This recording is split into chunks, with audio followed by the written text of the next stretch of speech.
एक दिन एक किसान का बैल कुएं में गिर गया।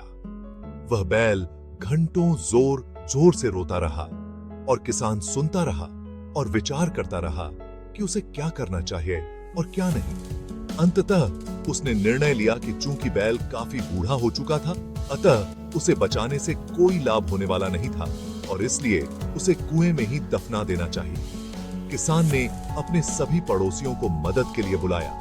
सभी ने एक एक फावड़ा पकड़ा और कुएं में मिट्टी डालनी शुरू कर दी। जैसे ही बैल की समझ में आया कि यह क्या हो रहा है, वह और जोर जोर से चीख चीख कर रोने लगा और फिर अचानक वह आश्चर्यजनक रूप से शांत हो गया। सब लोग चुपचाप कुएं में मिट्टी डालते रहे।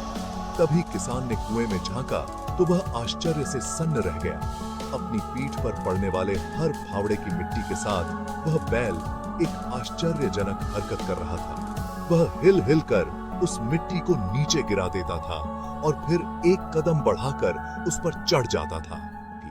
जैसे जैसे किसान तथा उसके पड़ोसी उस पर फावड़ों से मिट्टी गिराते, वैसे वैसे वह हिल हिल कर उस मिट्टी को गिरा देता और एक सीढ़ी ऊपर चढ़ाता। जल्दी ही सबको आश्चर्यचकित करते हुए वह बैल कुएं के किनारे पर पहुंच गया और फिर कूदकर बाहर भाग गया।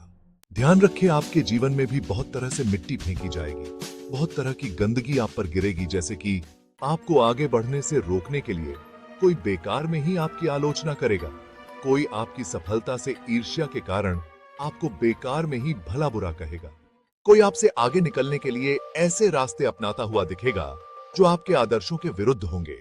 ऐसे में आपको हतोत्साहित होकर कुएं में ही नहीं पड़े रहना है, बल्कि साहस के साथ हर तरह की गंदगी को गिरा देना है और उससे सीख लेकर उसे सीढ़ी बनाकर बिना अपने आदर्शों का त्याग किए अपने कदमों को आगे बढ़ाते जाना है। सारी ड्यूट आगे साहे, सकारात्मक रहे। सकारात्मक जे सबसे बड़ी संपत्ति, बुद्धि सबसे अच्छा हथियार, धैर्य सबसे अच्छी सुरक्षा, विश्वास सबसे बढ़िया दवा हंसी है। और आश्चर्य की बात कि ये सब निशुल्क है। सोच बदलो, जिंदगी बदल जाएगी।